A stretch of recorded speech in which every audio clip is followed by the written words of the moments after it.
All right, people, what is going on? Good afternoon. We've got some roster moves from the Seattle Seahawks as we move through Monday. By the way, the team is practicing over at the VMAC right now, so I will probably make at least one video later today talking about whatever we pick up from that. But before we get there, I want to take a look at some of the roster moves that have been made over the last several hours. And I want to talk about what it means, and then we'll take a little bit of a peek into practice to get an idea of why these moves may have been made. This video is sponsored by Prize Picks. So first, let's start with the roster moves, and we've got 3 out, 3 in. 3 players are out of here, and 3 players are being brought in to replace them. Now we got 1 player who's getting placed on injured reserve, and it is kind of the guy who really struggled on Saturday, Shamar Jean-Charles, injured reserve, which ends his season, so he cannot come back, I don't believe. And I don't know if his pride was injured because he got beat up so bad in that game. I don't know if maybe the injury was part of the reason why he got beat up so bad, but they're putting him on IR, so his season's over. And that roster spot is now open.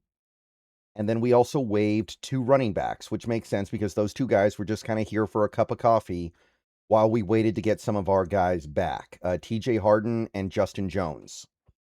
Both guys played a little bit in the Dallas game, and neither guy really did anything. They did get a couple of carries and didn't really do much with them. So there's not much to say. They were never going to make the team anyway.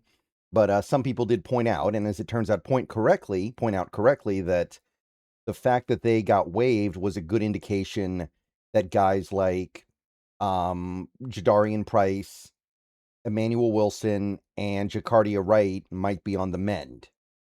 By the way, sorry if you can hear my fan down there. It's pretty hot over here today. But yeah, TJ Harden, Justin Jones waived, which we all knew it was going to eventually go that way. But the fact that they're getting waived now gives us a little bit of an idea of a timetable. And then we brought in 3 players.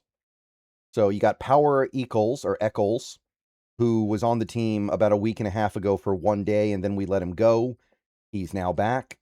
Not really a ton to say about him. He's an undersized linebacker who played 4 years at North Carolina. And he was a starter for 3 years. He was an important part of that defense. But last year, I believe he was in Houston for a little bit, and I want to say maybe Denver, but he never played. But not bad. Clearly, we saw something we liked, right? We saw something we liked because we had him for 1 day, and now he's back. So he did something to make a good impression on the staff. We also brought in a wide receiver, Julian Hicks. Don't really know if there's anything to read into here. I don't know of any new receiver injuries, but Julian Hicks played at Albany, the University of Albany, for a couple years back in 2023. He had 800 yards and 11 touchdowns, so pretty good, pretty productive for them. But, I mean, it's Albany, right? It's, what are they, the Albany Bulldogs or something like that? The Albany Great Danes. Yeah, the Albany Great Danes. So only so much you can take away from that. He is a little bit bigger than a typical receiver, I will say that. He's never played in the NFL before. I think he's been on the Packers practice squad, but not a lot to say there. And then you got this one that some people are kind of excited about because there are some Oregon State fans in the Seahawks fan base. Anthony Hankerson, running back, was picked up. And that's a guy who last year was the featured running back on Oregon State. In fact, for 2 years, he was their featured back. And he was pretty productive for them. Over 1,000 yards each of those 2 seasons. So he can take on volume. All right, guys, let's take a quick break here to talk a little bit about Prize Picks, currently the #1 sports pick app in America. The app is very easy to use. Check it out to my left here. You can do player picks, where you just pick more or less on a few player stats and lock in your lineup. Or you can pick teams, where you pick winners, spread, or total on any game or fight. The app is available in most states, including California, Texas, and Florida. Right now, they have a great offer. You can play your first $5 lineup and get $150 in lineups if you win. All you have to do is use code HMA when you sign up. It's a brand new offer. Best time possible to get on the app. So get on over there and get to winning that first lineup. So remember, Prize Picks, code HMA. Download the app today, and remember to always gamble responsibly. Now, don't get me wrong, he's a little bit more of a volume back than anything else. He didn't even average over 4.5 yards a carry last year, so he gets a lot of touches, but he doesn't necessarily have a tremendous amount of efficiency with those touches. Nevertheless, though, he was a bell cow for that Oregon State offense, and I mean, on an offense that overall was not that great, he was carrying the load. So we'll see what happens there.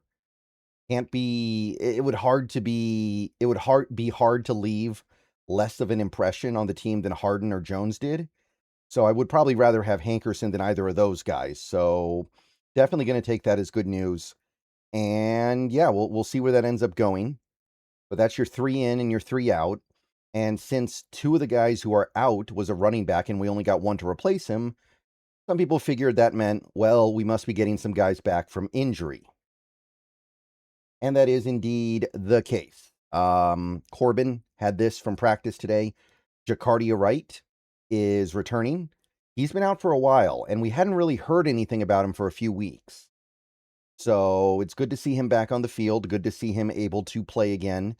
And this indicates that he is possibly going to be available for the preseason game next week, or actually now this week.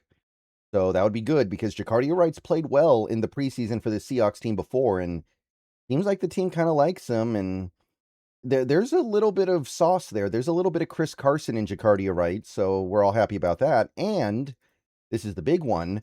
Jadarian Price suited up for practice today. Got that from Corbin and Condota. And that means the only question mark really is Emmanuel Wilson. We don't know what's going on there. My understanding is he's not practicing today. But we don't have any other questions than that because we know about Charbonnet. We know he's not going to be ready for a while, and so be it. Like, we got to live with that. But Wright and Price gives us a legitimate preseason backfield. Price in particular is really important because we need to see that guy on the field at some point. I don't want this to be turned into a Rashad Penny situation. Remember, Rashad Penny, as a rookie, missed most of the offseason, and because of that, it took months for him to catch up. He wasn't really able to do anything until midway through the season because he missed too much time in the lead up. And as a rookie, you need that, even as a running back. All right, so that's the main stuff with the roster right now. And like I said, we got practice going on right now. I'll probably make another video later today talking about that. Also, Devin Witherspoon officially signed the contract extension, so I don't really think there was any drama about it previously, but if you wanted to be a guy to hold your breath until the contract is signed, it is signed. And he is a happy man, and I think we should be happy too. Okay, so more stuff coming later, but this is where things sit right now. I'll see you guys later. Go Hawks. And moving things around as always. And good news on the injury front.